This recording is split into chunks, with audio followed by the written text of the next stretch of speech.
Hello students, welcome to accounts class. Now dear students, today I am going to discuss the practical questions based on cost of goods sold or cost of revenue from operation.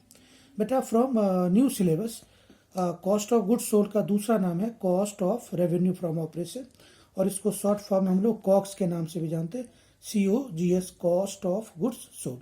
बेटा COGS निकालने के मेरे तीन फॉर्मूले हैं।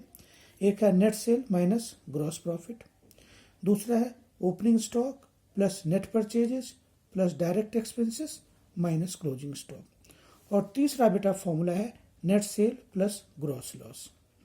अब बेटा इस फॉर्मूला को लर्न करने के लिए मैंने आपको पिछले वीडियो में सिखाया था ट्रेडिंग अकाउंट।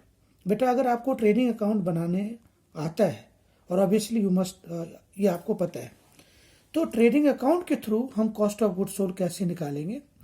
ट्रेडिंग अकाउंट में देखो बेटा, to opening stock, to net purchases, to direct expense, by net sale, by closing stock, तो बैलेंसिंग फिगर वुड बी इधर ग्रॉस प्रॉफिट और ग्रॉस लॉस। अब बेटा मैं फॉर्मूले जो बता रहा हूँ, पहला फॉर्मूला बताया नेट सेल माइनस जीपी, तो अगर आप कॉन्सेप्ट देखो नेट सेल इधर है, जीपी इधर है, तो बेटा नेट सेल माइनस जीपी। दूसरा formula opening stock plus net purchases plus direct expense minus closing stock, क्योंकि बेटा ये तीनों डेबिट में है इसलिए ऐड कर दिया और क्लोजिंग स्टॉक को माइनस कर दिया। और तीसरा बेटा net sale plus gross loss, net sale भी क्रेडिट में है, ग्रॉस लॉस भी क्रेडिट में है, तो net sale plus gross loss ये बेटा हो गया cost of goods sold. Now students, we will discuss a few practical questions based on COGS which is like this. अब बेटा आप देखो हमारा जो क्वेश्चन है illustration number 8, ascertain find out cost of goods sold from the following. अब बेटा ये देखने से लग रहा है ट्रेडिंग आइटम है, indirect expense, sales, return inward. अब बेटा देखो रिटर्न इनवर्ड का मतलब होता है सेल्स रिटर्न, तो सेल्स में से सेल्स रिटर्न माइनस कर दो, 120 में 12 माइनस कर दो, 1,08,000, net cell is 1,08,000। Opening inventory, opening stock 16, direct expense 18,600, net purchases 72,000, return outward ये बेटा होता है परचेज रिटर्न्स, लेकिन बेटा क्वेश्चन में देखो नेट परचेजेस दे रखा है, इसका मतलब है कि रिटर्न आउटवर्ड माइनस करके दिया हुआ है, तो इसको हम लोग यहाँ पे इग्नोर करेंगे। और क्लोजिंग इन्वेंट्री, क्लोजिंग स्टॉक, तो बेटा मैंने फॉर्मूला लगाना है cost of goods sold equal to opening stock plus net purchases plus direct expense minus closing stock, ये सारा दिखा हुआ है आप निकाल सकते हो। अब बेटा illustration 9, calculate gross profit when total purchases during the year are 8 lakh, returned outward purchase return, तो बेटा आपने मन में सोचना है net purchase 8 lakh minus 20,000 that comes to be 7,80,000, direct expense are 60,000 and 2/3 of the goods are sold for 6,10,000। अब बेटा पहला क्या कह रहा है, कॉस्ट ऑफ गुड्स सोल्ड निकालना है। कॉस्ट ऑफ गुड्स सोल्ड क्या होगा, total purchases minus return outward plus direct expense. Return outward आपको मैंने पहले बता दिया था बेटा 7,80,000 प्लस 60 840।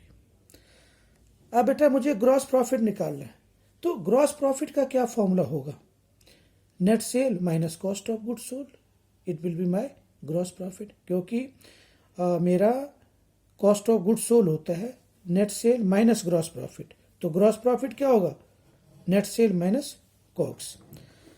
अब बेटा कह रहा है 2/3 of the goods are sold for 6,10,000, तो मुझे total sale 2/3 of the goods sold are for 6,10,000, तो बेटा अब इस क्वेश्चन में 2/3 ऑफ कॉस्ट गुड्स सोल्ड कितना होगा, 840 इंटू 2/3 560, और ग्रॉस प्रॉफिट का फॉर्मूला क्या होगा बेटा, sale minus cost of goods sold, sales कितना था 6,10,000 माइनस 5,60,000।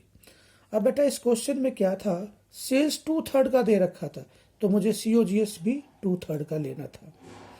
अब बेटा इस फॉर्मूले को रिकैप्चुलेट करने के लिए आपके पास बुक्स में छोटे छोटे फॉर्मूले दे रखे, पॉइंट्स टू रिमेंबर में, ये this is very very important trading account shows gross profit and gross loss. अब बेटा gross profit equal to net sales minus cost of goods sold, where net sale equal to total sale minus sales return. ये formula मैंने बताया हुआ. Net purchases मैंने बता दिया था. Carriage inward is debited to trading account while carriage outward is debited to profit and loss account. Return inward, sales return are deducted from sales, whereas returned outward, purchase returns are deducted from the purchases in the trading account. अब बेटा एक last question हम लोग आज कर रहे हैं. Opening stock दे रखा है, परचेजेज दे रखा है, एक्सपेंस ऑन परचेज ये मेरा डायरेक्ट है, सेल्स मेरा 90,000 है. अब एक्सपेंसेस ऑन सेल्स बेटा ये मेरा डायरेक्ट एक्सपेंस नहीं है, और closing stock 36,600. So very simple, cost of goods sold opening plus purchases plus expense of purchase, क्योंकि ये मेरा डायरेक्ट एक्सपेंस है, माइनस क्लोजिंग स्टॉक. तो बेटा कॉस्ट ऑफ गुड्स सोल्ड आ गया 54,000. और हमारा बेटा नेक्स्ट क्या था, ग्रॉस प्रॉफिट निकालना है. तो ग्रॉस प्रॉफिट क्या होगा बेटा, net sales minus cost of goods sold. Net sale आपको 90,000 दे रखा है, 90,000 माइनस 54,000, 36,000. So students, we have discussed a few questions based on cost of goods sold. Thank you.